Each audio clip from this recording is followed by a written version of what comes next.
Estando presentes o conselheiro Nestor Batista, Artagão de Matos Leão, Durval Amaral, Ives Linhares, e os auditores Sérgio Fonseca e Tiago Cordeiro, e também Cláudio Augusto Canha, bem como o Procurador-Geral do Ministério Público de Contas, Michael Reiner, declaro aberta a sessão ordinária de número 8 deste pleno.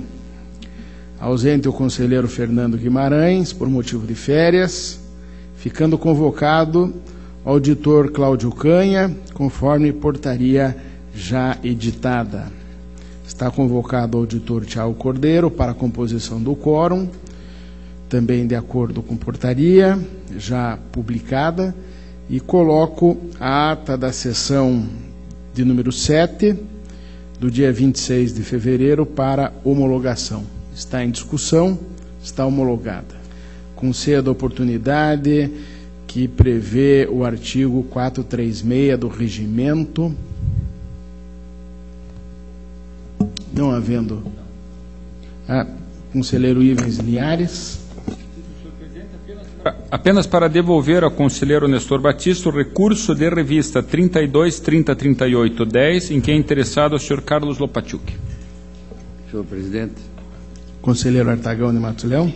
Comunico o sobrestamento do processo 23.82.51.10, Estrada de Ferro Paraná Oeste, até julgamento do processo de recurso de revista número 78.13.67.13. Ok. Conselheiro Tiago Cordeiro. Obrigado, senhor presidente. Para comunicar devolução ao auditor Sérgio Fonseca do processo 312-34 de 2014. Ok.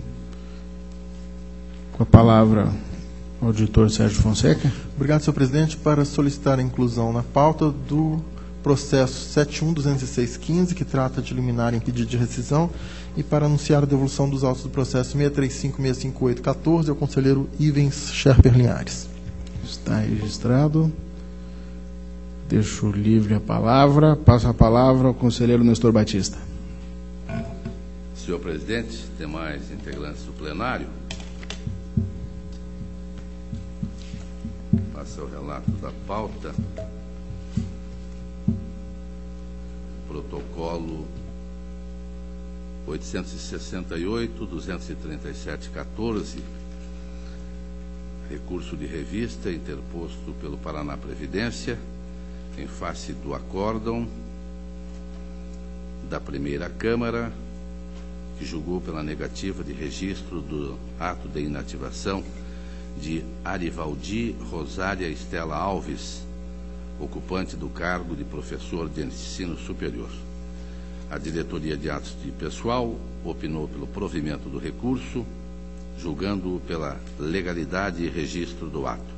O Ministério Público é pelo não provimento. Há uma extensa argumentação, terminando pelo conhecimento e não provimento do presente recurso, mantendo-se o acórdão 4869-14 da primeira Câmara, que julgou pela negativa de registro do ato de inativação de Arivaldi Rosária Estela Alves, professor de ensino superior, concedida com fulcro no artigo 40, parágrafo 1º, 2, orientando o ente previdenciário a emitir novo ato, de modo que o cálculo observe a média das maiores remunerações, aplicando-se a proporcionalidade da aposentadoria para se obter o valor dos proventos, conforme previsto no parágrafo 3º do artigo 40 da Constituição Federal, que não poderão ser superiores à última remuneração do cargo efetivo, consoante estabelecido pelo parágrafo 2º do artigo 40 da Constituição Federal. Eu lembro que a proposta pela negativa foi num voto brilhante do auditor Cláudio Augusto Canha, que eu estou mantendo nesta oportunidade. Então está em discussão o voto pelo não provimento do recurso. Está aprovado. O protocolo 552, 426-14, município de Palmas, recurso interposto pelo gestor Hilário Andrasco, por meio do qual pretende a reforma do Acórdão 3054-14 da primeira Câmara. Foram vários apontamentos, vários achados e aplicação de multa na oportunidade por 262 vezes. Houve também determinações. Eu lembro que é um voto bastante extenso na sua argumentação, mas que agora a DICAP manifestou-se pelo provimento total do recurso, não se imputando qualquer sanção ao município, pois entendeu a unidade que a determinação para que no prazo de 90 dias encaminhe a este tribunal pedidos de registro de todos os atos de admissão. Esta foi a determinação. E os atos foram encaminhados e, portanto, as determinações foram atendidas. O Ministério Público, pelo conhecimento e provimento, portanto, pela regularidade das contas, e a proposta do relator é pelo conhecimento e pelo provimento. Discussão, o voto pelo conhecimento e provimento do recurso. Presidente. Com a palavra, Tiago Cordeiro. Vou solicitar vistas. Não havendo oposição do relator, o pedido de vistas está concedido. Continua com a palavra o relator. Protocolo 561, 506-14, recurso de revista interposto pelo Ministério Público de Contas. Julgamento da primeira Câmara determinou o registro de reserva do cabo Naldo de Carvalho. Houve contagem na oportunidade de tempo ficto. Diretoria manifestou-se pelo provimento, o Ministério Público reforçou o entendimento e requereu o provimento do recurso. E a proposta do relator lembra decisões deste tribunal, que afeta principalmente os militares, pelo conhecimento e desprovimento do recurso interposto. Pelo conhecimento e provimento do recurso. Não provimento. Está aprovado.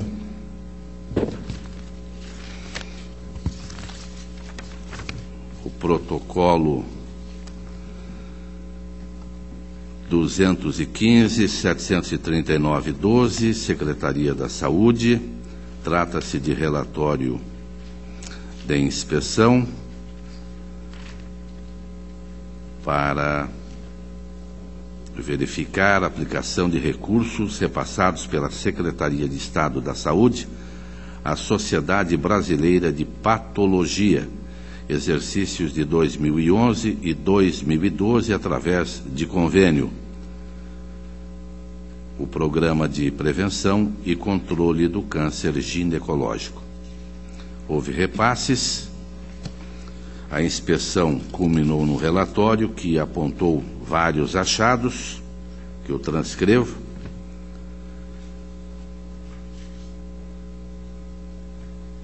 A diretoria de análise manifestou-se a respeito de cada uma das irregularidades. O Ministério Público de Contas também se manifestou, acompanhando o entendimento da diretoria técnica.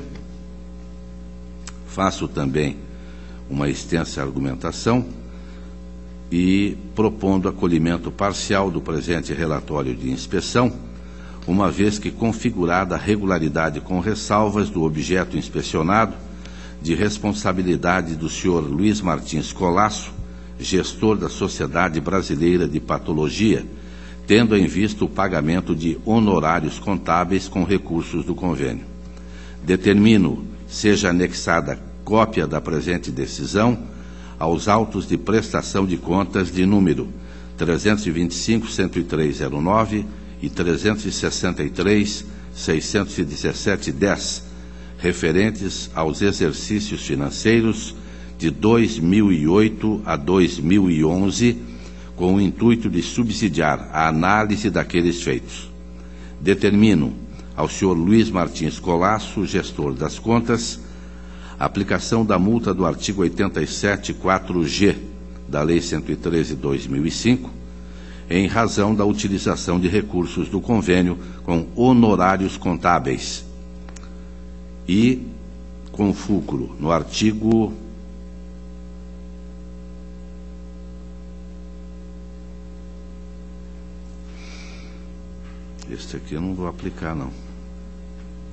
30% dos valores? Eu estou pensando que o pessoal exagerou um pouquinho. E eu vou aplicar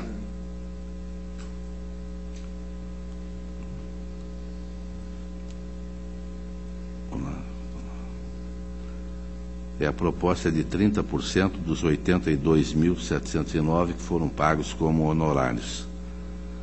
Senhor presidente, eu vou, se ninguém...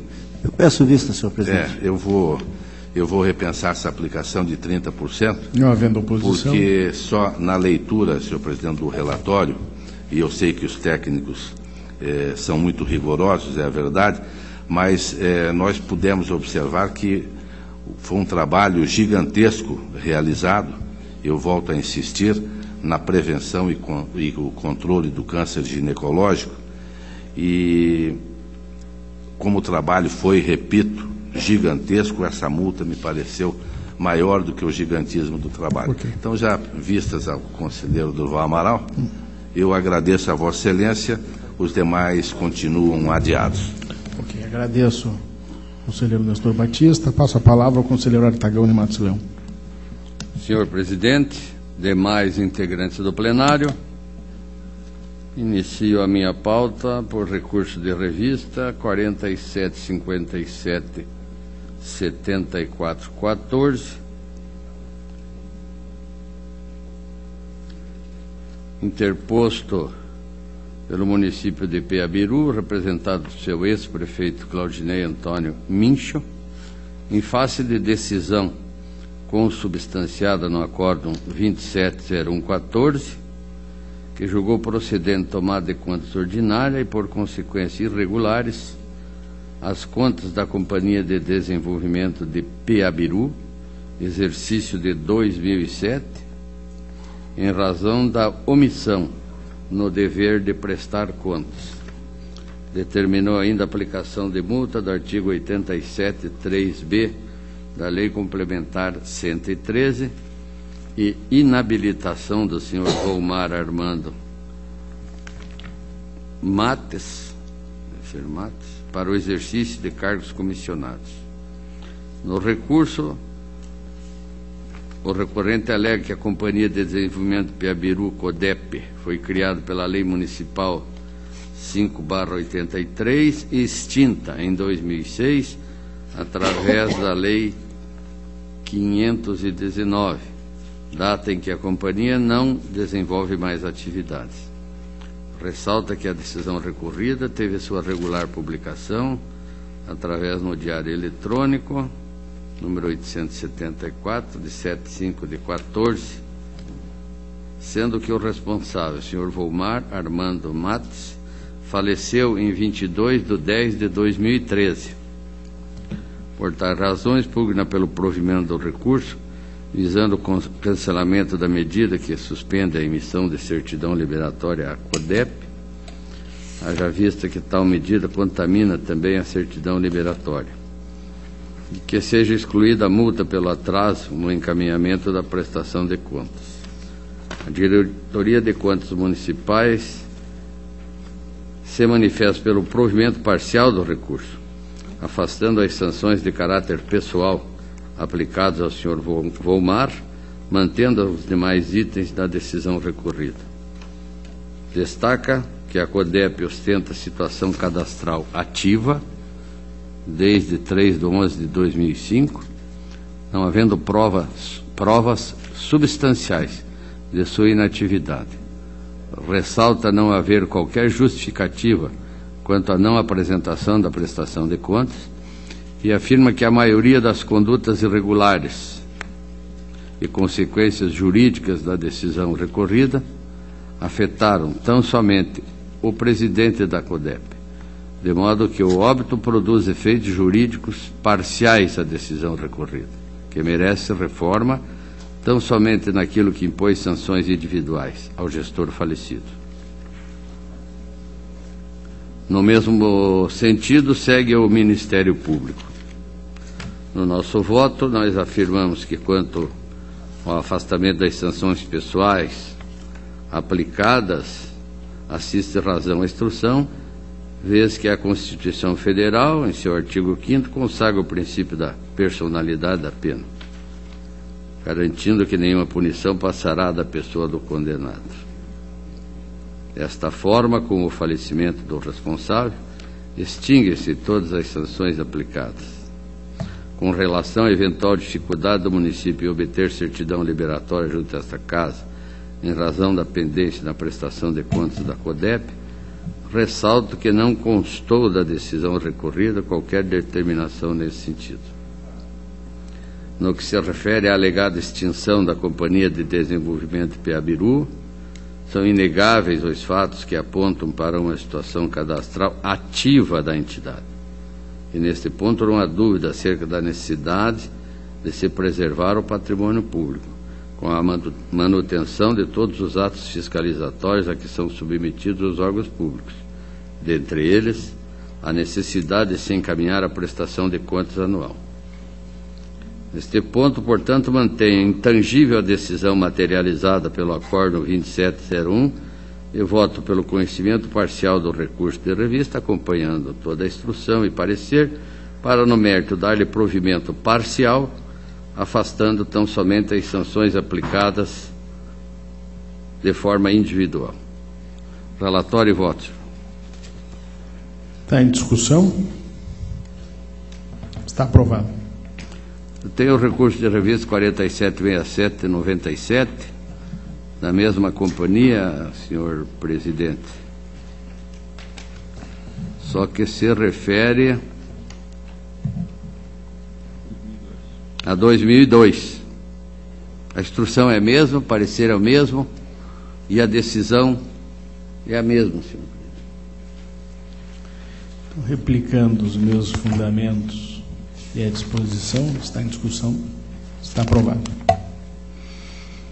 O 53006614 do município de Foz do Iguaçu, pedido de rescisão, com pedido de concessão de liminar suspensiva proposta pelo senhor Paulo McDonald Guise, em face da decisão do Acórdão 279-14, que decidiu pela procedência de tomada de contas extraordinária com relação a repasses realizados pelo município de Foz do Iguaçu à Associação de Proteção à Vida, Provio, aprove, exercício de 2010, em razão terceirização irregular de mão de obra, assim como realização de atividades fora do objeto do convênio.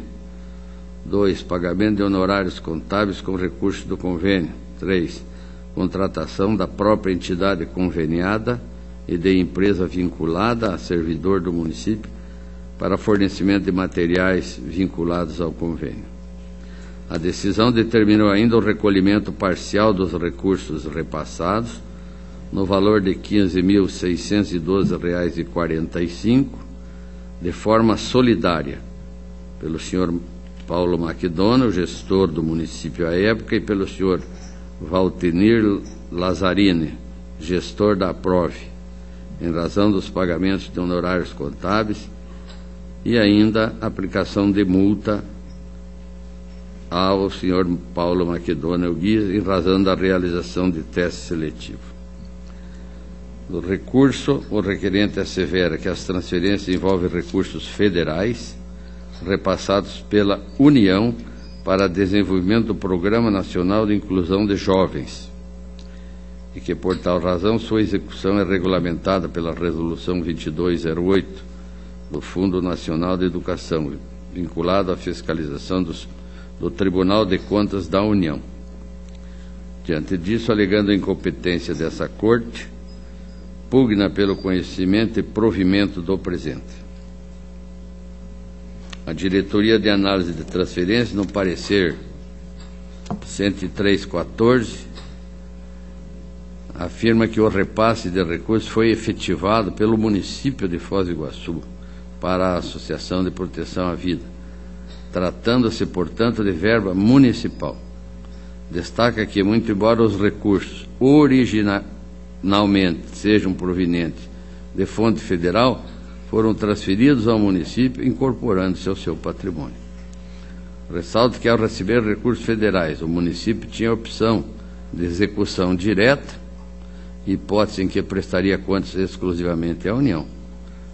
Porém, ao optar pela terceirização na prestação dos serviços, mediante convênio com entidade privada sem fins lucrativos, atraiu, por livre vontade, a competência desta Corte. Sugere a improcedência do pedido rescisório. É acompanhada pelo Ministério Público e pelo relator, senhor presidente. Relatório e voto. Então está em discussão o relatório e o voto. Está aprovado. 100-70-01-14. Também pedido de rescisão, município de Caraíma, que veio através do seu prefeito municipal, Paulo de Queiroz Souza, contra acórdão 230-14, que recomendou julgamento pela irregularidade das contas daquele município, relativos ao exercício de 2012, em virtude da falta de aporte ao regime próprio da Previdência Social. Inicialmente, observo que esta Corte, através do Acórdão 77-79, deferiu o pleito de liminar em caráter de cognição sumária, suspendendo os efeitos da decisão rescindendo até o julgamento final do mérito. O requerente, no seu pedido, sustenta, com base na existência de novos elementos de prova, através da juntada de empenhos, com os quais busca demonstrar o custeio de déficit atuarial pelo município, em atenção às leis municipais 636/11 e 757/12, apresentando ainda balancete do Fundo de Previdência, comprovando a realização dos repasses pelo Poder Executivo. Destaca ainda a existência de erro material, que na sua avaliação se comprova através de equívoca na descrição dos empenhos realizados pelo município, visando aporte para a cobertura do déficit atuarial. Afirma que todos eles, os aportes devidos pelo município ao RPPS, foram realizados, ocorrendo tão somente a incorreta descrição dos mesmos. Ao final, requer a rescisão do julgado, o Acórdão 230-14, com a consequente aprovação das contas do seu município, exercício de 2012. A DCM, na instrução 2787-14, já havia se manifestado no mérito por ocasião da análise do pedido de liminar, pelo conhecimento e procedência da rescisória. Verificou a unidade ter havido impropriedade na informação encaminhada em sede de prestação de contas, relativamente à contabilização da identificação correta do elemento de despesa nos respectivos empenhos, e ainda no reconhecimento de que a contabilidade do fundo registrou o valor de aporte inferior ao que deveria, ficando evidente nos autos que o município transferiu corretamente os valores devidos ao fundo. O Ministério Público, no parecer 887-15, aponta ter verificado a regularização dos valores da contribuição patronal e dos aportes pagos, sendo possível perceber que o município pagou corretamente o valor devido, propugnando pelo conhecimento e provimento do recurso. Nós acompanhamos a instrução.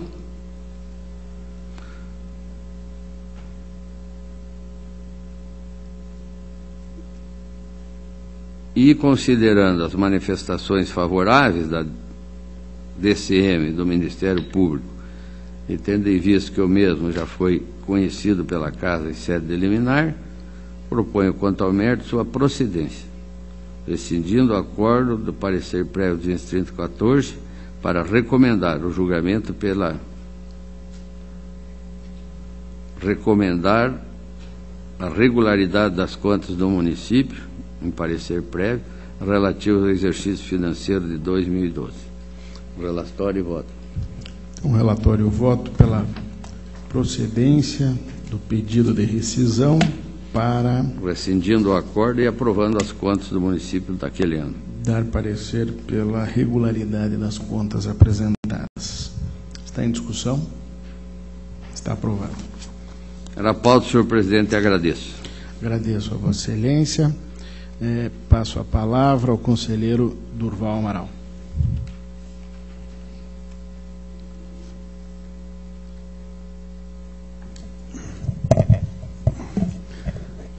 Senhor presidente, senhores conselheiros, conselheiro substituto, senhor procurador, essa é a minha pauta, com os processos oriundos da corregedoria, com o intuito de atender ao disposto no artigo 436, parágrafo único, inciso 4º do Regimento Interno, comunico a esse Tribunal Pleno o arquivamento dos seguintes processos em sede de juízo de admissibilidade, de 26 de fevereiro de 2015 a 5 de março de 2015.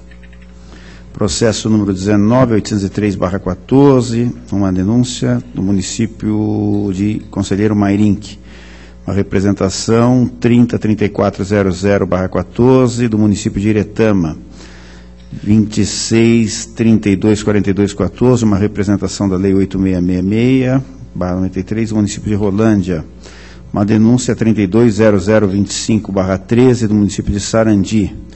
O requerimento externo 41.0080/13 do município de Cerro Azul. Uma representação da Lei 8666, número 10.90.825/14 do município de Loanda.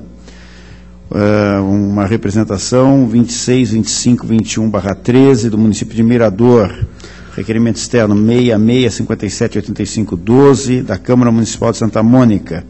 Uma representação 15.32.61/12 da Administração dos Postos de Paranaguá e Antonina.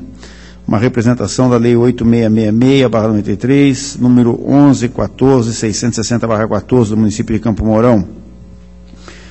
Representação número 67.53.20/14 do município de Sengés. E ainda uma representação da Lei 8666/93, número 11.147.16/14 do município de Nova Fátima.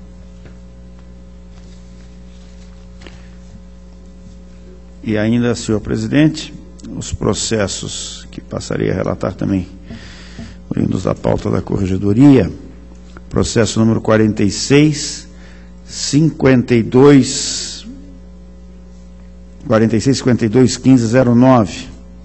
Trata-se de representação formulada pelo Ministério Público de Contas em razão de irregularidades no provimento de cargo em comissão da Fundação Hospitalar Fronteira de Pranchita, haja vista a existência de cargos comissionados de técnico de enfermagem, farmacêutico, bioquímico e enfermeiro, todas as funções de caráter técnico e permanente, o que exigiria a criação de cargos efetivos acessíveis por concurso público. Durante a instrução, o município e a Fundação requeriram a suspensão do feito para sanear as irregularidades apontadas, tendo editado lei, transformando os referidos cargos comissionados em efetivos, além de ter procedido à realização de concurso. Diante disso, e após a realização de inspeção junto à municipalidade, que constatou a alteração do quadro funcional e o provimento de cargos efetivos por concurso, a diretoria jurídica sugeriu o encerramento do presente feito, no que foi acompanhada pelo Ministério Público junto ao Tribunal de Contas. É o relatório. Diante do exposto, acompanho a instrução e voto pelo arquivamento e encerramento da representação. Então, em discussão, relatório, voto pelo arquivamento. Está aprovado. Processo número 35.53.92.10. Trata-se de representação da Lei 8666/93, formulada pela empresa Fran Consult Limitada, que noticia possíveis ilegalidades no pregão presidencial número 25610 do município de Cascavel, cujo objeto era o fornecimento e manutenção de software de gestão e controle da arrecadação do imposto sobre serviço de qualquer natureza. A representação foi recebida no tocante às irregularidades relativas à exigência de atestados de capacidade técnica fornecidos por no mínimo 3 órgãos públicos e comprovação de que a empresa conta em seu quadro com, no mínimo, um advogado, um contador e um analista de sistemas.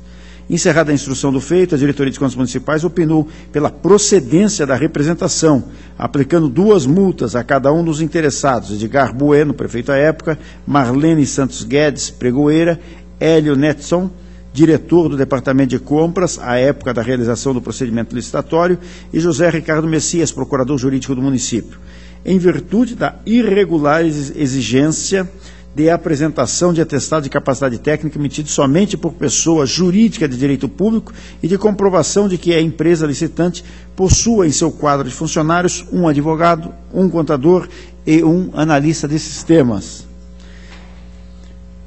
O Ministério Público junto pugnou pela procedência com a instauração de tomada de conta extraordinária para apuração de eventuais danos decorrentes das irregularidades identificadas, não se opondo à aplicação das multas.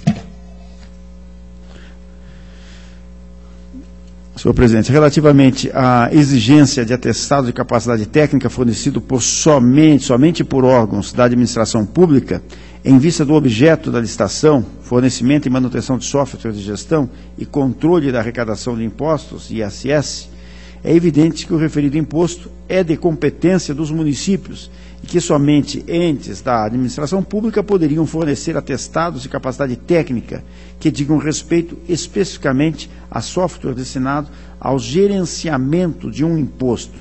No entanto, não há necessidade de se exigir como requisito para a comprovação de qualificação técnica a apresentação de atestados que demonstrem experiência técnica anterior idêntica ao objeto licitado. Eis que a Lei 866/93 autoriza, entre aspas, a comprovação de aptidão para desempenho de atividade pertinente e compatível em características, quantidades e prazos com o objeto da licitação, fecha aspas. Ou seja, a comprovação de serviços similares e não idênticos.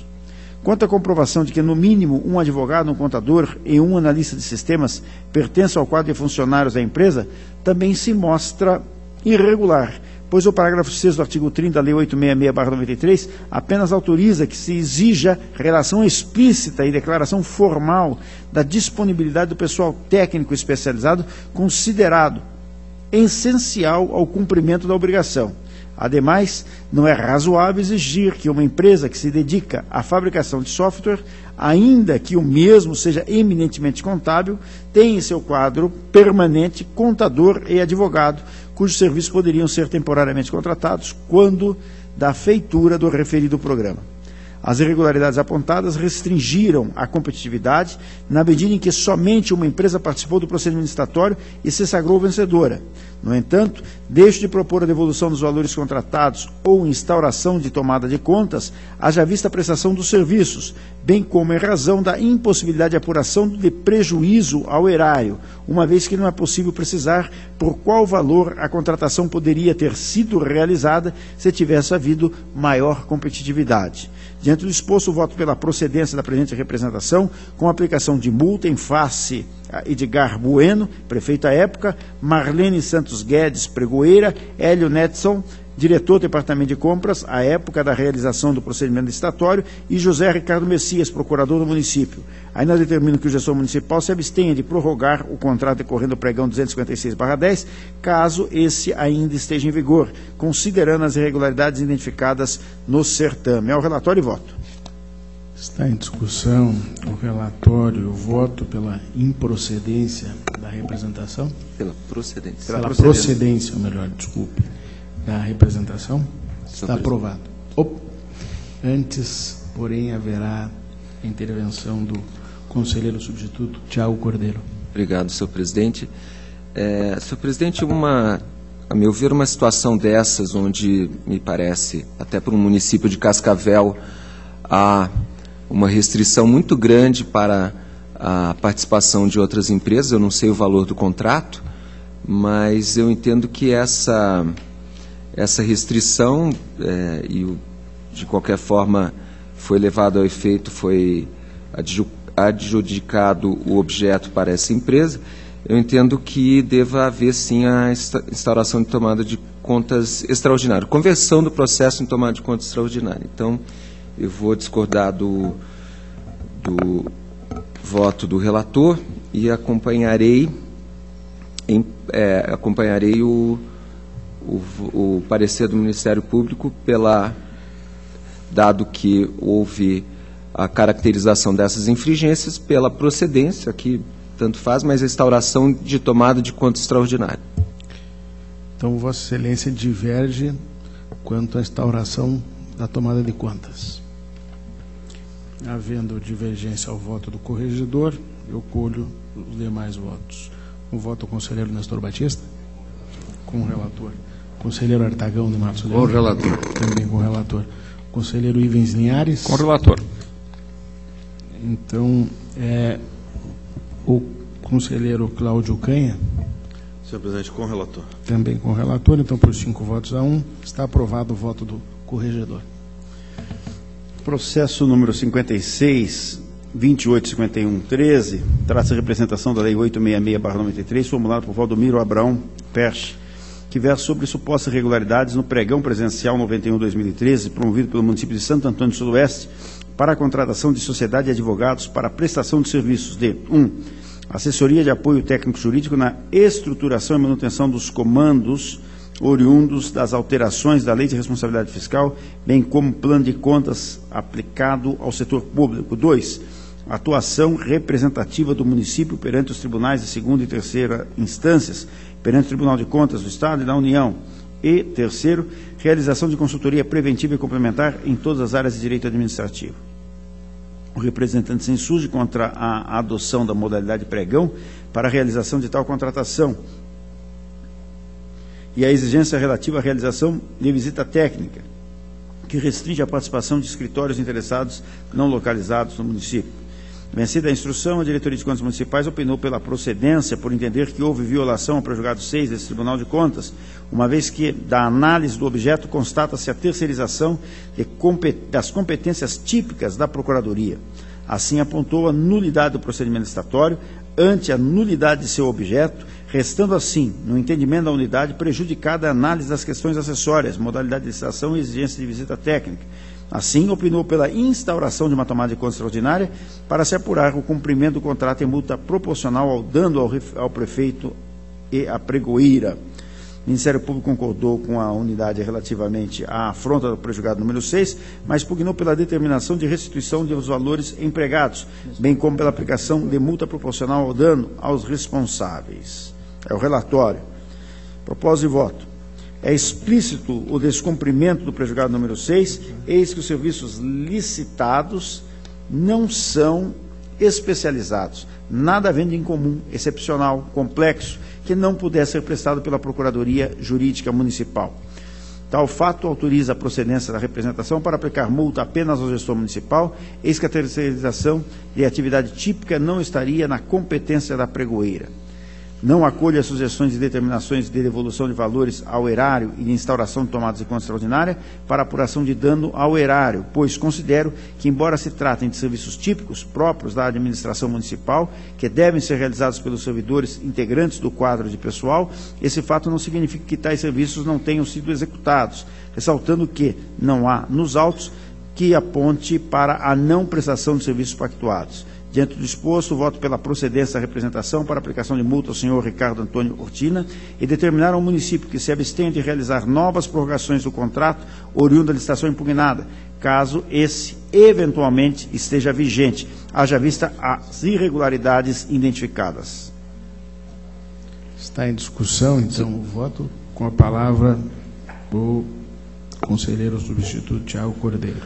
Senhor presidente, me parece, com algumas diferenças, a meu ver, da mesma gravidade do que no processo anterior, porque uma licitação para a contratação de advogados que exige uma visita técnica, eu nunca havia visto antes. Então, eu vou votar pela conversão da representação em tomada de conta extraordinária.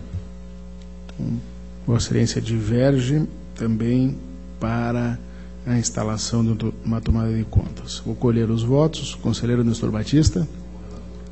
Com o relator, conselheiro Artagão de Matos Leão. Igual. Conselheiro Ivens Linhares. Relator. Conselheiro substituto Cláudio Canha. Com o relator, senhor. Então, por 5 votos a 1, está aprovado o voto do corregedor. Processo número 62466713, trata-se de representação da lei de licitação, formulada por Reinaldo Edweiner, em face do pregão presencial 72/2013, promovido pelo município de Candói, para a contratação de, entre aspas, empresa especializada em tecnologia da informação para manutenção preventiva e corretiva de todos os equipamentos eletrônicos, áudio e vídeo, centrais telefônicas, sites e e-mails, instalações de software e hardware, em todas as secretarias e sedes da Prefeitura Municipal, fecha aspas. Em síntese, a representante alegou que a escolha da modalidade pregão não seria mais adequada para a contratação dos serviços constantes do edital, já que os mesmos não seriam comuns, mas sim especializados e singulares. Ainda considerou o objeto do certame muito amplo e genérico e o termo de referência sem clareza em sua descrição, sendo que haveria demanda de profissionais especializados em diversas áreas para a prestação de serviços não interligados. Asseverou também serem desarrazoados os requisitos de habilitação com a exigência de apresentação de equipe técnica com no mínimo 8 membros e o registro da empresa junto ao CREA para a prestação de serviços e manutenção da área de informática. A DCM corroborada integralmente pelo parquê, opinou pela procedência parcial da presente. A unidade técnica rechaçou o argumento de inadequação do pregão para os serviços licitados, eis que o objeto da licitação se refere a serviços ordinários de manutenção na área de tecnologia de informação, o que são comuns, podendo ser licitados por pregão. No entanto, quanto à exigência de apresentação de equipe técnica com no mínimo 8 membros, a DCM entendeu que é desarrazoada como critério de habilitação, eis que sem justificativa e que em nada contribui para a ampliação da competição. Ainda concluiu indevida a exigência de registro da empresa junto ao CREA para fins de prestação de serviço de manutenção da informática, eis que tais não são exclusivos engenheiros ou arquitetos, assim opinou pela aplicação de multa e recomendações. É o relatório. Acompanho a instrução e voto pela procedência parcial em razão da exigência de apresentação de equipe técnica com no mínimo 8 membros e de registro da empresa junto ao CREA, aplicando multa ao senhor Valdecir Teodoro Franco, pregoeiro, e Gelson Krunk da Costa, prefeito à época. Está em discussão o relatório e o voto do corregedor. Senhor presidente. Com a palavra, o conselheiro Cláudio Canha. Solicitaria ao relator quais são as providências, procedência da representação e quais são as sanções? As sanções são as seguintes. Eu acompanhei a instrução e o parecer do Ministério Público, porque eles estavam fixando, né, no pregão o mínimo de 8 membros, por isso ele está sendo responsabilizado, e de registro da empresa junto ao CREA. Sim, mas qual é a responsabilização? É a procedência da representação? Está aplicando alguma multa? Ou determinando-se alguma coisa?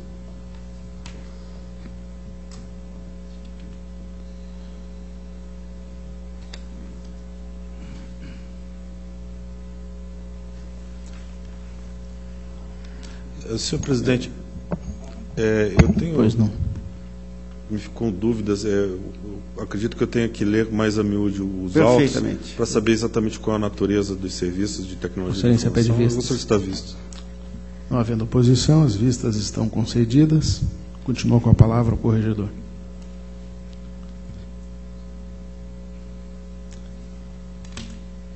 No caso aqui já foi pedido a vista, mas é a aplicação de multa e recomendações, mas não há especificação de quais.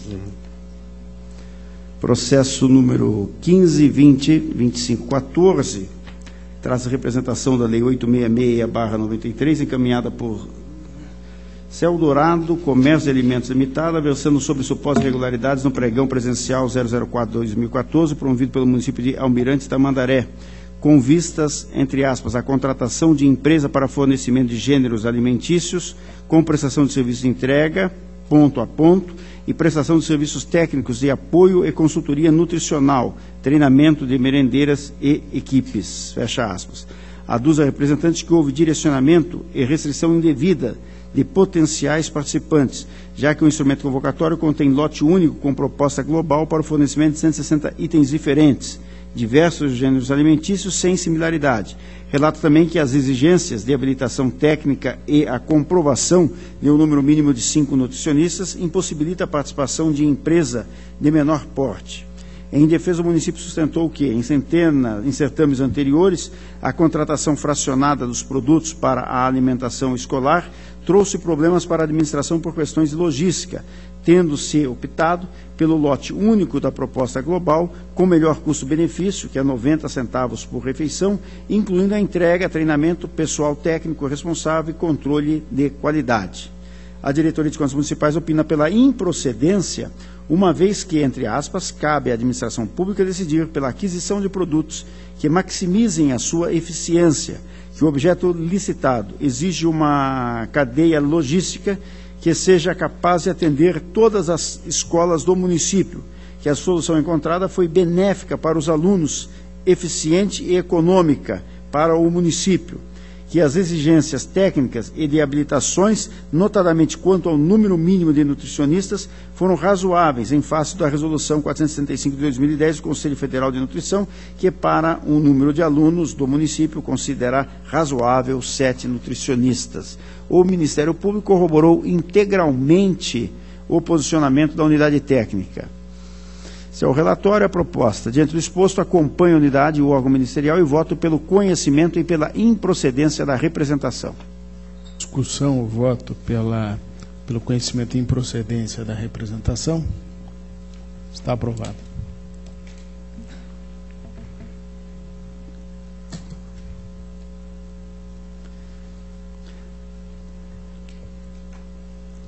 Processo número 488201/13, trata-se de recurso de revista interposto pela reitora da Universidade Estadual de Londrina em face da decisão que julgou irregulares as contas da entidade em razão da ausência de diversos documentos, com aplicação de multa, além da determinação de recolhimento parcial dos recursos repassados no valor de R$ 44.266,53. Após diversas tentativas de saneamento dos autos, em razão da insuficiência dos documentos inicialmente trazidos com a peça recursal, a DAT finalmente atesta que a documentação apresentada afasta o dever de restituição parcial de recurso anteriormente sugerido, concluindo pela regularidade das contas, com ressalva, face ao teor da súmula número 8 dessa Corte. O Ministério Público corrobora o opinativo da unidade técnica. De fato, razão assiste a recorrente, nota-se que a mesma apresentou novas justificativas, detalhando os itens tidos como controvertidos e insuficientes pela unidade técnica, a qual, por sua vez, reverteu seu posicionamento anterior ante a efetiva demonstração dos gastos, aliado ao advento do termo de cumprimento de objetivos. Aqui, ao final, carreado aos autos, confirmando-se assim a aplicação dos recursos conforme o plano de aplicação inicialmente previsto. Ante o exposto, acompanho os opinativos da DAT, do Ministério Público e voto pelo conhecimento e parcial provimento do recurso de revista para julgar regular com ressalva as contas, nos termos da súmula número 8, face ao posterior saneamento do feito. É o relatório e voto, afastando-se ainda, senhor presidente, por conseguinte, o dever de recolhimento parcial de imposto, bem como as sanções correlatas. É o relatório e voto. Antes de pôr em discussão, convoco o auditor Sérgio Fonseca. Está em discussão o voto do corregedor? Está aprovado. Já, senhor presidente, já na pauta ordinária, só para esclarecimento. Já na pauta ordinária, mas Vossa Excelência não deixa de ser corregedor. Exatamente. Agradeço. Continua com a palavra. Processo número 790382/13. Trata-se de recurso de revista interposto pelo prefeito municipal de Nova Prata do Iguaçu, em face do acórdão 422713 do Pleno desse tribunal, que julgou procedente a representação da Lei 866/93, proposta pelo Banco Itaú em razão de prorrogação indevida de contrato bancário firmado pela municipalidade com o Banco do Brasil, visando a gestão da folha de pagamento dos servidores municipais sem prévio processo licitatório. Como consequência, foi determinada a aplicação de multa ao recorrente em valor idêntico ao aplicado ao ex-prefeito. Em suas razões recursais, o interessado aduz que não se mostra razoável a aplicação da referida sanção, pois foi o ex-gestor o responsável pela contratação do Banco do Brasil sem a formalização prévia de processo licitatório, o qual foi prorrogado para além desse prazo, época em que o recorrente ainda não era gestor do município. Alega que o acordo incorre em julgamento extra petita ao condenar o recorrente ao pagamento da mesma multa aplicada ao gestor que firmou a contratação direta com o Banco do Brasil. Ao final, requer a exclusão da multa a ele arbitrada ou, alternativamente, sua redução. A Diretoria de Contas Municipais opinou pelo conhecimento e não provimento do recurso, uma vez que o acordo recorrido aplicou multa aos 2 gestores em razão de 2 situações distintas de irregularidades. A irregularidade de quem prorrogou o contrato de 1º de agosto de 2011 até 1º de agosto de 2012, indevidamente, e a de quem deu continuidade à execução do contrato, mesmo sabendo que ele não poderia mais estar vigorando, não havendo justificativa para a exclusão ou redução pretendida. O Ministério Público de Contas corroborou com o opinativo técnico, e é este o sucinto relatório. Proposta, senhor presidente, de voto. De fato, ao contrário do que afirma o recorrente, não há que se falar em julgamento extra petita, porquanto houve o arbitramento de multa em razão da manutenção do contrato ilegalmente firmado. Aliás, a administração pública possui o poder-dever de anular seus atos eivados de vício de ilegalidade, nos termos da súmula 403/73 do Supremo Tribunal Federal. Assim, ao assumir o cargo, o recorrente deveria ter tomado conhecimento do fato e adotado de imediato as medidas cabíveis e esperadas para a rescisão do contrato ilegal, pois desde o início de sua gestão, os servidores receberam suas remunerações do Banco do Brasil, cuja autorização de repasse e pagamento passou ao seu crivo. Desse modo, tal fato alcança não apenas quem formalizou o ato da contratação e sua consequente prorrogação, mas também aquele que deixou de providenciar a sua rescisão. Destarte, comungo com o opinativo técnico e parecer ministerial e voto pelo conhecimento e desprovimento do presente recurso de revista. É o relatório e voto. Senhor. Discussão, com a palavra, auditor Sérgio Fonseca. Obrigado, senhor presidente. Senhor presidente, embora eu concorde com a posição no sentido de que mesmo que se trate do Banco do Brasil, da Caixa Econômica ou de outra entidade financeira oficial, entendo que mesmo nesses casos deva haver a licitação, há alguma discussão a respeito desses casos. Alguns defendem que, caso a contratada seja uma instituição financeira oficial, eventualmente poderia haver a dispensa da licitação. Então, eu só consulto o ilustre relator se não seria, nesse caso, havendo certa, como se tratou de uma entidade oficial, uma instituição financeira oficial, e o artigo 164, parágrafo 3º da Constituição determina que as disponibilidades de caixa dos estados e municípios devam estar nas instituições financeiras oficiais. Há uma longa discussão para entender que, na verdade, essa folha de pagamento não constituiriam disponibilidades financeiras, mas isso é um assunto que ainda gera alguma controvérsia. Então, como não foi contratada uma entidade privada, não foi um órgão privado, não foi uma instituição financeira privada, mas uma instituição financeira oficial pública, então eu consulto o relator se, nesse caso específico, diante dessa controvérsia doutrinária, inclusive eu me lembro que aqui o Paraná Previdência, salvo engano, quer dizer, há alguns contratos com dispensa de licitação com instituições financeiras oficiais, Banco do Brasil e Caixa, principalmente, se não seria o caso de, eventualmente, considerarmos parcialmente procedente ou considerar, julgar provimento, dar provimento parcial ao recurso para afastar a irregularidade, considerar uma irregularidade com ressalva e fazer uma determinação. Eu acho que nesse caso seria razoável, porque foi contratada uma instituição financeira oficial.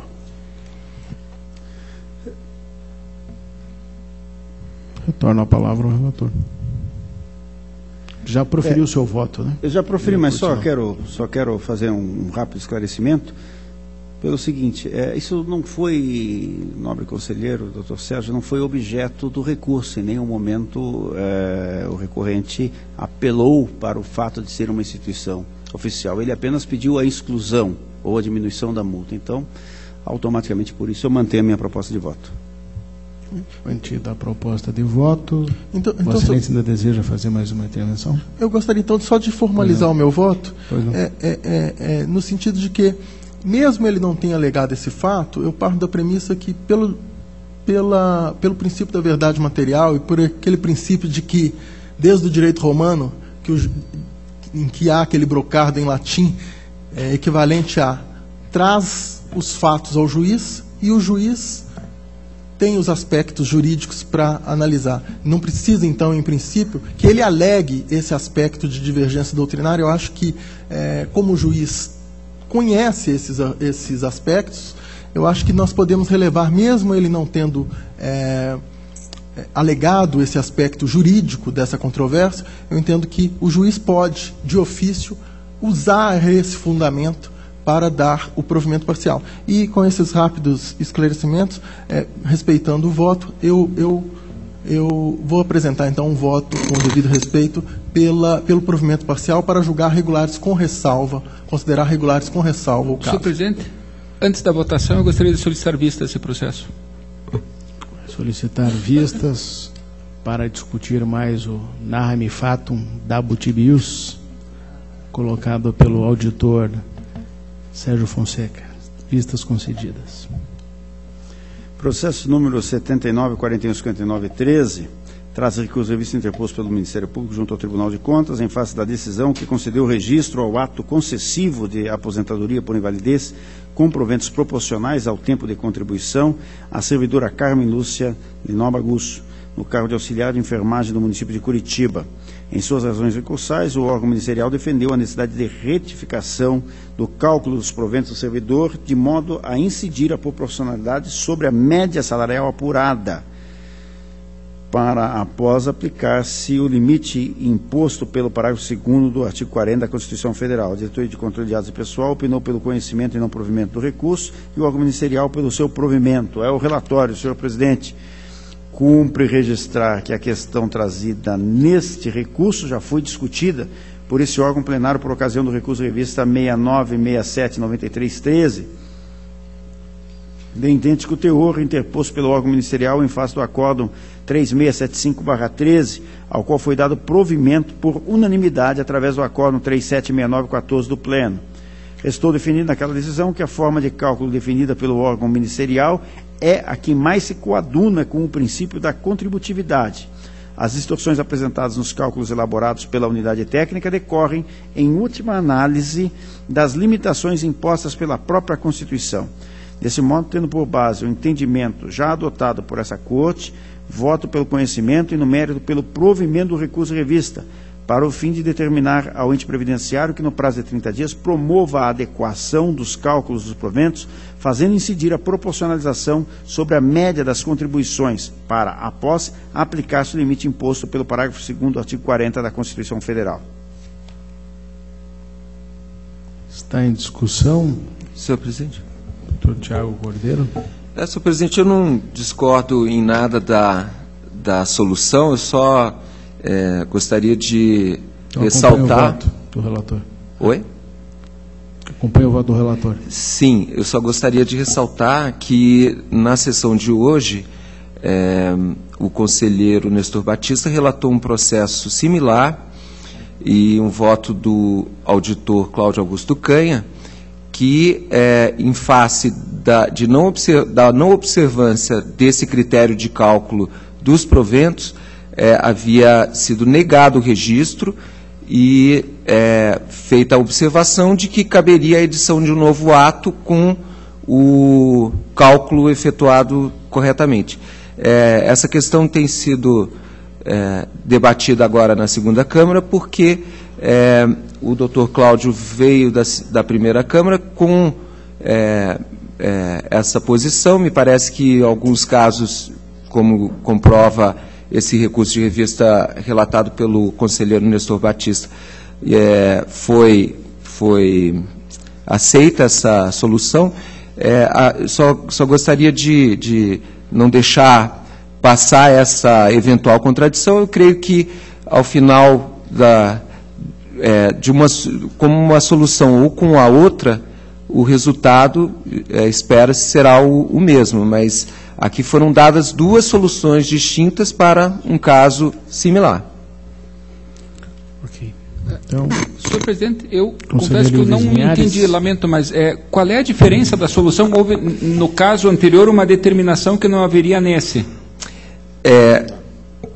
Não, o conselheiro Nestor falou ele fez referência, ele observou que deveria a entidade previdenciária emitir um novo ato com o cálculo correto.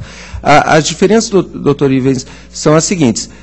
Eu tenho seguido na Câmara, nos processos que tenho relatado, o que o Pleno decidiu a partir daquela, me parece, o processo relatado pelo conselheiro Fernando, que é dar o provimento e determinar que seja feita a correção dos cálculos.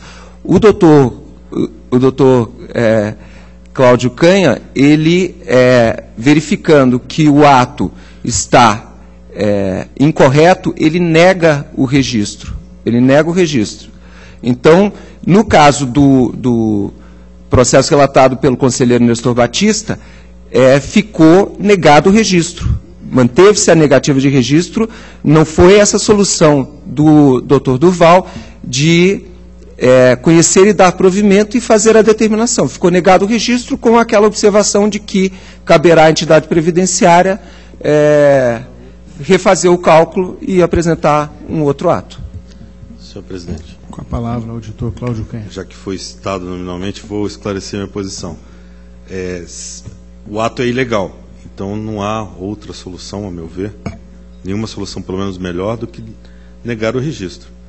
Não há prejuízo para o beneficiário, porque será emitido outro ato nos termos do artigo 303 do nosso regimento interno. Essa é a solução prevista no regimento interno. O que o auditor Tiago traz é que, no Pleno, sem haver uma definição melhor de como está sendo reformada a decisão, não seria negado o registro, apenas determinado que seja emitido um novo ato. Eu entendo que seria anulada, então, a decisão da Câmara, seria isso, mas a decisão da Câmara foi tomada em consonância com a lei. Não vejo por que anulá-la. Então, eu entendo, não consigo ver que ficar, sem que o tribunal decida se houve o registro ou não, remeter novamente ao órgão de origem para que refaça o ato. De qualquer modo, o conselheiro Tiago Cordeiro. Obrigado, senhor presidente. Senhor presidente, apenas para esclarecer, eu entendo que são dois momentos distintos. Na Câmara, se o tribunal deixa de proclamar que aquele ato está ilegal e determina a providência para sua correção, eu não vejo prejuízo. É diferente a situação aqui no Pleno, quando já existe uma negativa de registro, ou já existe o registro, no caso, se o recurso é do Ministério Público de Contas. Então, aqui estamos respondendo a uma decisão que já foi proferida pelo tribunal. Na Câmara, é a primeira decisão, e como em inúmeros outros casos, eu quero crer que o tribunal, de uma forma colaborativa, ele indica o que está irregular naquele processo e determina a sua correção. Senhor presidente. Conselheiro Ivens Linhares. Apenas uma colocação, que acho que há uma diferença aqui, conselheiro Tiago, de que naquele caso relatado pelo doutor Nestor, foi confirmada a decisão do doutor Canha que negava o registro. Nesse caso aqui, observa até que a decisão é minha, e era pelo registro, e depois, como a Vossa Excelência mencionou, nós modificamos o nosso entendimento. Então, é por isso que agora sim, acho que seria o caso de reforma, e talvez, para abreviar o tempo, como os próprios entes previdenciários já se convenceram desse nosso entendimento, eles poderiam, na fase de execução, eventualmente emitir um novo ato, ou, enfim, corrigir a impropriedade do cálculo e daríamos seguimento. Então, me parece que há uma pequena diferença entre uma situação e outra, processualmente, apenas esse esclarecimento. Sem dúvida, eu faço aqui meus reparos, porque... Desculpe, senhor presidente. procurador-geral havia pedido a palavra. Senhor presidente, até a intervenção do Dr. Ivens acaba abreviando um pouco o que eu iria colocar, mas realmente, por uma questão de técnica, isso é uma questão bastante discutida nos atos submetidos a registro, que inclusive não haveria nem a necessidade de haver um diálogo com a própria administração que fornece o ato submetido a registro. Algumas decisões, inclusive judiciais, falariam, por exemplo, nessas diligências que eventualmente a gente solicitaria, que isso, de repente, nem haveria necessidade do próprio jurisdicionado responder isso. O tribunal, simplesmente verificando que falta argumentos ou falta elementos, negaria o registro. O que é a prática, no entanto, é que, por uma questão de economia processual, e eu acredito até de eficiência, acaba se aproveitando o próprio processo para tentar resolver essas incongruências e registrar. Então, acredito que, até independente de que se é uma questão que está sendo examinada originalmente pela primeira vez, ou em grau de recurso, ou que valha, seria a mesma lógica de que se o tribunal faz essa intervenção e solicita a correção. Porque se entender que o tribunal não deva fazer uma solicitação de correção, isso seria tanto num grau de recurso, quanto até no próprio expediente, o que mudaria de uma forma radical a forma como a gente encara essa situação. Mas eu acredito que são posições jurídicas válidas e é realmente uma questão de definição. A minha posição seria por entender que essas correções possam ser feitas no próprio processo, conforme está colocando o relator, até por uma questão de praticidade, de economia e de eficiência na prestação da manifestação do tribunal pelo registro do ato, né? Mas seria só essas colocações. Senhor presidente. Obrigado.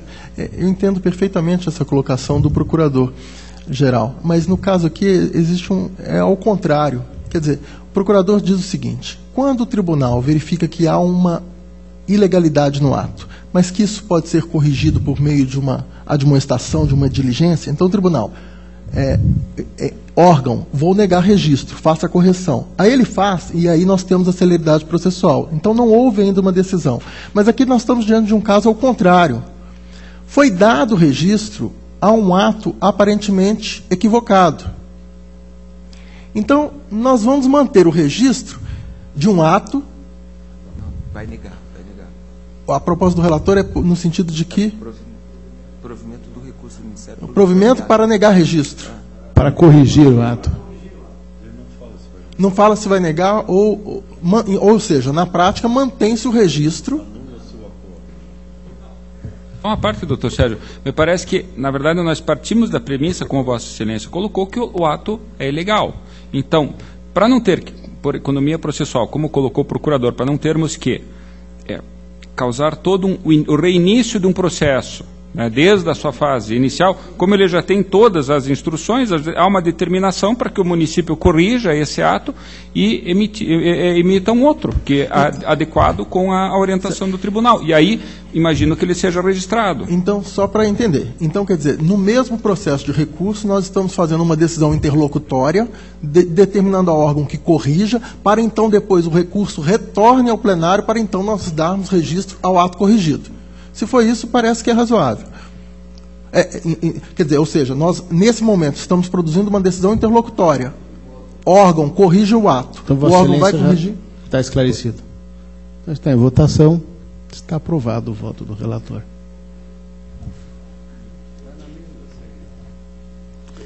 Processo número 79.1358.14.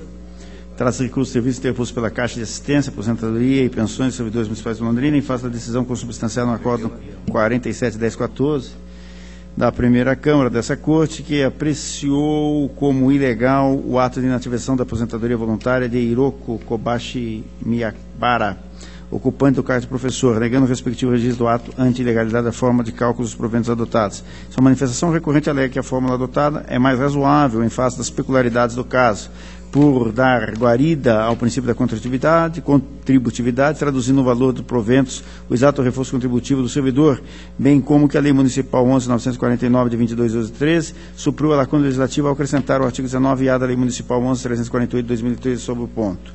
Instruindo o feito, a Diretoria de Controle de Atos e Pessoal opina que houve modificação do quadro jurídico em relação ao que constava dos autos por ocasião da manifestação exarada quando da relatoria inicial, e que, com o conhecimento da vigência do dispositivo legal acima mencionado, essa Corte voltou a se manifestar sobre o tema por meio do Acórdão 339/8414 do Tribunal Pleno, do Acórdão 5368/14 do Tribunal Pleno, albergando o requerido no presente recurso. Da mesma forma, o Ministério Público opina pelo conhecimento do recurso de revista e, no mérito, pelo seu provimento, alterando a decisão consubstanciada na decisão recorrida, pela legalidade de registro no ato de inativação, acolhendo os termos vertidos pela unidade técnica.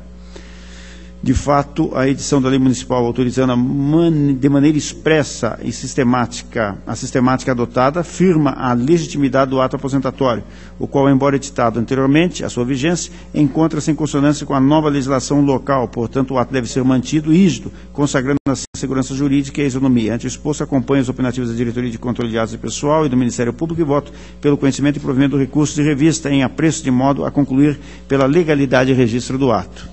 É o relatório e voto. Está em discussão. Está aprovado. Uma questão de ordem, senhor presidente. Pois não. Eu solicitaria, já que a votação foi simbólica, a reabertura do processo anterior, o 794159/13, apenas e tão somente para registrar o meu voto divergente, que seria pelo provimento do recurso, negando-se registro. Eu entendo que não seria a melhor maneira, dentro do recurso de revista, fazer uma diligência e alterar seu voto, porque estaria suprimindo uma instância para a defesa do interessado. Então, nesses termos, eu solicito, então, que seja a minha declaração de voto constante dos autos. 79415913. Ok. Registre-se, faça essa correção ou alteração. O relator continua com a palavra, já com o último processo aprovado. Processo número 737953/13. Trata-se de pedido de rescisão. Senhor presidente, eu solicito vista. Não. Vistas, não havendo oposição, as vistas estão concedidas. Processo 676524/14. Eu também solicito vista desse processo, senhor presidente. Estão concedidas as vistas. Tem alguns processos que se encontram adiados na pauta, eu solicito que assim permaneçam. E o processo número 276518/14, trata-se dos autos de prestação de contas anual da Secretaria de Estado de Esportes relativo ao exercício de 13. A primeira Inspetoria de Controle Externo concluiu pela regularidade com ressalva das contas. A Diretoria de Contas Estaduais do Ministério Público corroboraram o entendimento da primeira Inspetoria, opinando pela regularidade das contas, com as ressalvas sugeridas e a aplicação de multa em razão do atraso na apresentação da prestação de contas. Note-se que a presente prestação de contas pode ser considerada regular, com ressalvas em face das impropriedades apontadas nos relatórios da primeira Inspetoria de Controle Externo não regularizados durante a instrução do feito.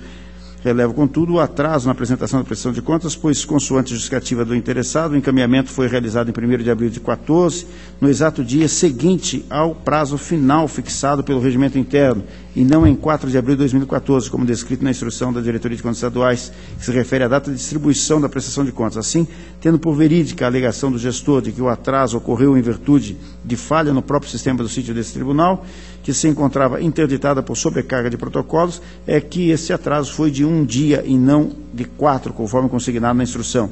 Deixe aplicar as penalidades sugeridas e voto pela regularidade das contas com as ressalvas apontadas. Aprovação com ressalva, em discussão.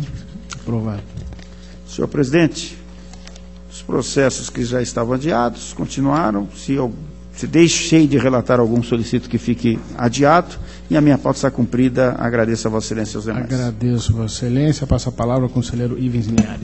Agradeço, senhor presidente, mas os meus processos estão com vistas e o que foi devolvido pelo Dr. Sérgio solicito adiamento até para poder analisar o estudo que por ele me foi encaminhado. Muito obrigado. Ok, agradeço, Vossa Excelência. Passa a palavra ao auditor Cláudio Canha. Obrigado, senhor presidente. Eu tenho o processo 475-45614, um recurso de revista, de Lucimara Schneider contra o acórdão de 2014 da primeira Câmara, que indeferiu o pedido de conversão em pecúnia de licenças especiais não gozadas. Eu já relatei esse processo, eu faço as considerações no voto, invocando a jurisprudência do Superior Tribunal de Justiça e o acórdão 471 da segunda Câmara, bem como 2043-11 do Pleno, que concederam a conversão ora pleiteada, e bem como o acórdão 4.940 de 2014 do Tribunal Pleno, que também deferiu a conversão em pecúnia das licenças especiais não usufruídas, e nesse diapasão eu entendo pelo conhecimento, provimento do presente recurso de revista para deferir o pedido. Então, pelo conhecimento e provimento, está em discussão. Está aprovado. Era o que havia na minha pauta. Obrigado.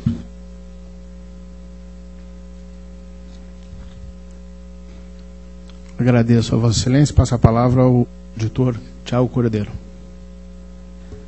Obrigado, senhor presidente, senhores julgadores, senhor procurador-geral. Tem um recurso de revista 498-839 de 2014. É um recurso interposto pelo senhor Antônio Gonçalves e pela senhora Maria Mendes de Souza Gonçalves contra o acórdão 2722 de 2014 da primeira Câmara, que julgou irregulares contas de transferência voluntária efetuada pelo município de Leópolis ao Programa do Voluntariado Paranaense de Leópolis, o convênio 4 de 2008. A decisão atacada decidiu julgar procedente tomado de conta extraordinária, julgar irregulares a prestação de contas de transferência voluntária, de responsabilidade dos gestores Antônio Gonçalves, o prefeito do município, e Maria Mendes de Souza Gonçalves, a presidente da tomadora no período. A razão foi a não apresentação de documentos hábeis a comprovar a legitimidade das despesas realizadas e o consequente desvirtuamento do objeto pactuado.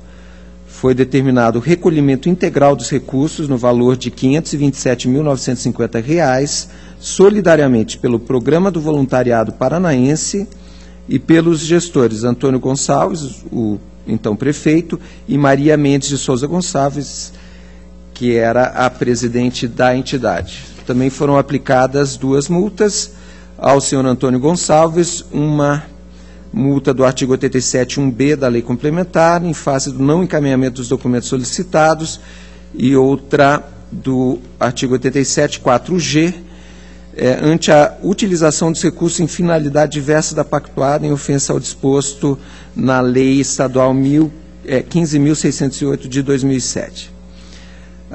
O recurso justifica que a ausência da documentação da prestação de contas deveu-se a que a Prefeitura Municipal de Leópolis, por motivações políticas, não deu atendimento ao protocolo por meio do qual foram solicitados os dados. Foi juntada documentação, buscando demonstrar que as finalidades do convênio foram atingidas, na medida em que os recursos repassados foram precedidos de autorização legislativa e destinados à contratação de profissionais da área de saúde para atendimento da população carente. A análise da Diretoria de Análise de Transferência, pelo conhecimento e não provimento do recurso, na medida em que não foram apresentados os documentos faltantes apontados pelo acórdão recorrido, hábeis a comprovar a legitimidade das despesas realizadas. Segundo a unidade, a jurisprudência nesse tribunal, no Tribunal de Contas da União, no tocante à responsabilidade única e direta dos gestores de comprovar a regular aplicação dos recursos por eles administrados, sendo que eventuais dificuldades de ordem política quanto à obtenção dos documentos necessários para tanto deveriam ser levados ao conhecimento do Poder Judiciário. O Ministério Público de Contas acompanhou esse opinativo, concluiu pelo conhecimento e improvimento do recurso. Posteriormente, o senhor Antônio Gonçalves apresentou petição pugnando pela suspensão do andamento do recurso até que fossem processados e julgados autos de ação cautelar de exibição de documentos em trâmite junto à vara da Fazenda Pública de Cornélio Procópio.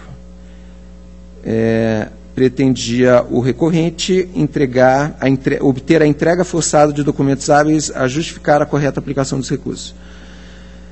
O processo retornou para análise da unidade técnica, que ratificou seu opinativo anterior e, quanto ao pedido de suspensão do feito, apontou que o município de Leópolis se utilizou de ineficazes malabarismos jurídicos e gramaticais para tentar ratificar a postura relapsa por ele adotada, tentando delegar a responsabilidade por seus atos a terceiros vitimados por interesses políticos.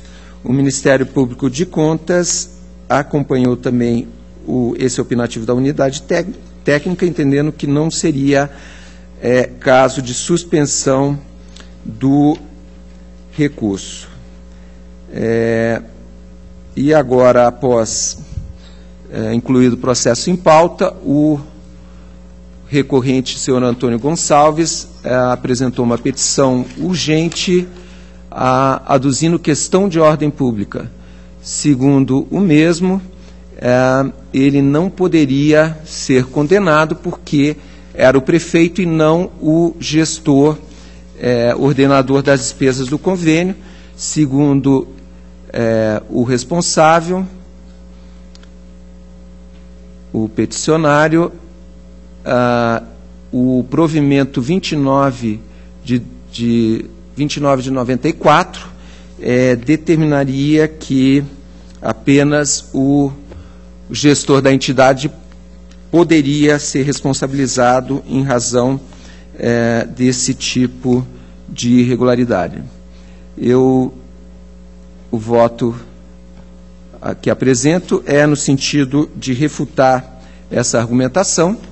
É interessante notar que a presidente do Provopar na época, se não estou enganado, até pelo sobrenome e pelo recurso que foi interposto em conjunto,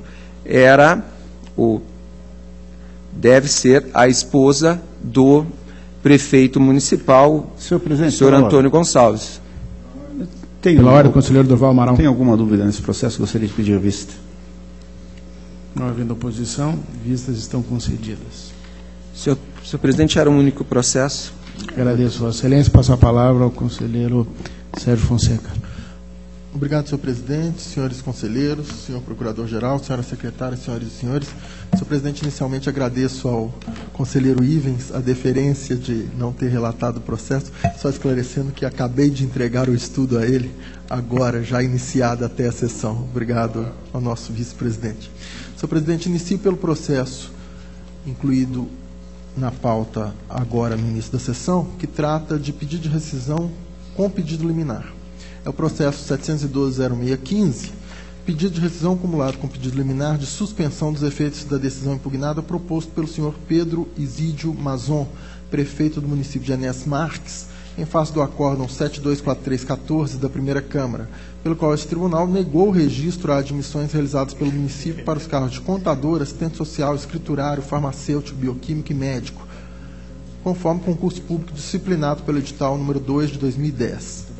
Em síntese, o requerente, o peticionário, alega ofensa aos princípios constitucionais do contraditório e da ampla defesa, uma vez que, por meio da decisão, o tribunal negou o registro às admissões sem ter dado ciência aos servidores admitidos. Alega ainda razões de ordem pública. Não apenas os direitos subjetivos dos interessados teriam sido violados, como a própria administração, por meio da decisão, seria prejudicada. Argumenta que a ausência de citação causa danos irreparáveis e continua. Não só ocasionará prejuízo aos interessados, mas ao próprio requerente, o município, uma vez que a revogação e exoneração dos servidores ocasionará prejuízos irreparáveis, uma vez que o município não terá a prestação de serviços essenciais à administração, tais como a contadora, farmacêutica, bioquímica e assistente social. Certamente os interessados, continua o peticionário, após sua exoneração, intentarão ações judiciais para a reintegração e o pagamento de todo o vencimento do salário no período em que estarão afastados. Lembrando que as ações perante o judiciário chegam a levar no mínimo 5 anos para transitar em julgado, e nesse período a administração estará sem os servidores e ainda terá que pagar os vencimentos salários nesses mesmos afastamentos. A Diretoria de Controle de Ato Pessoal, a peça 16, manifesta-se pelo deferimento do pedido liminar. O Ministério Público de Contas manifesta-se no sentido de que seja indeferido o pedido liminar, argumenta, como de praxe, invocando a orientação normativa número 1 de 2009, aprovada pelo Colegiado de Procuradores. Segundo esta orientação, é ilegal a concessão de liminar, atribuindo efeito suspensivo em pedido rescisório para sustar decisão condenatória de órgão deliberativo do Tribunal de Contas transitado em julgado.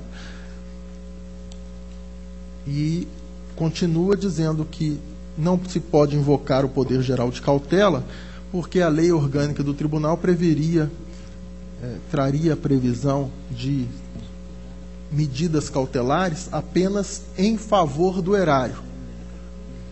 E aí cita, então, o artigo 77 da lei orgânica. Não, o 77 é o que não prevê, o que veda o efeito suspensivo. Esse é o relatório, senhor presidente. Em meu voto, eu também faço as considerações de praxe no que diz respeito ao poder geral de cautela do tribunal.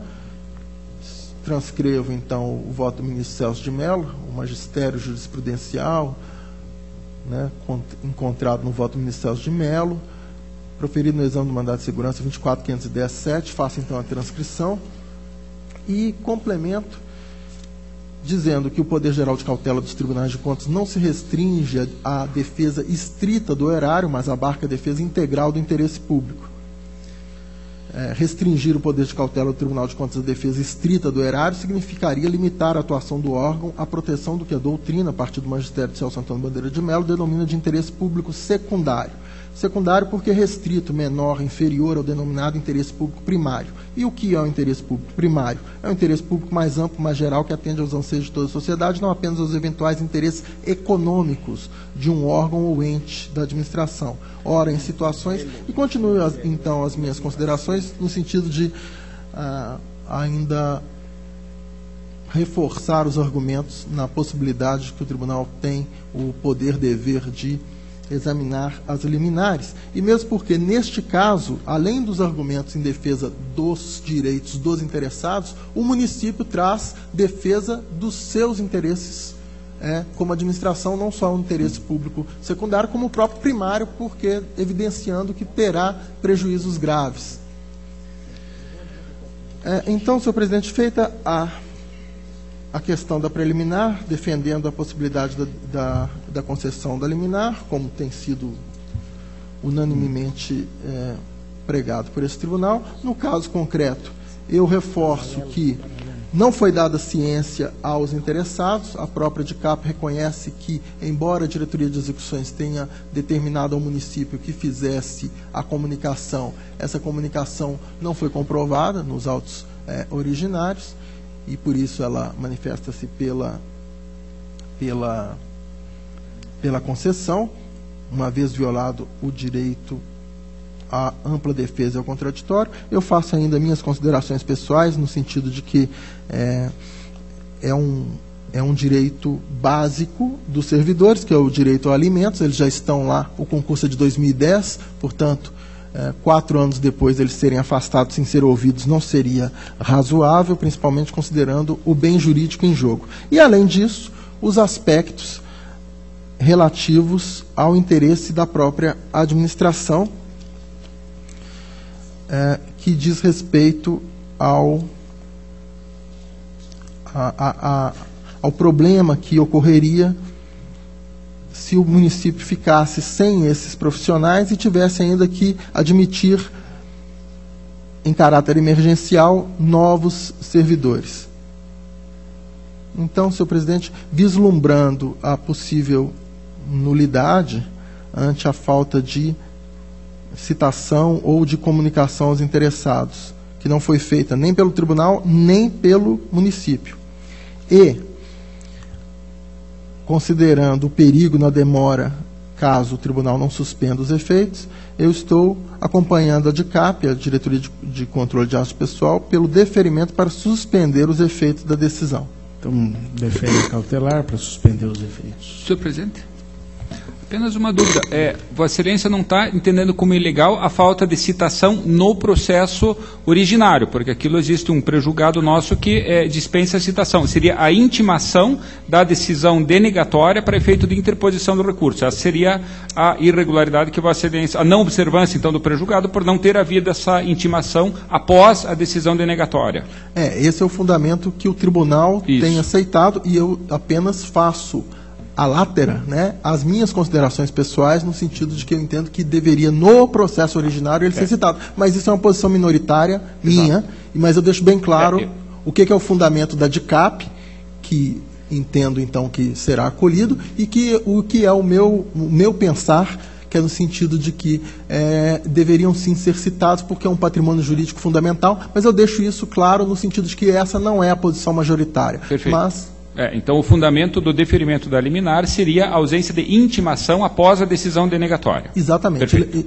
E lembrando apenas que, por conta dessa falha, foi interposto posteriormente um recurso de revista, que encontra-se em trâmite, em que foi, não sei nem, parece que ainda nem foi analisada a admissibilidade, mas foi interposto e, em princípio, dentro do prazo, porque os interessados não tiveram ciência.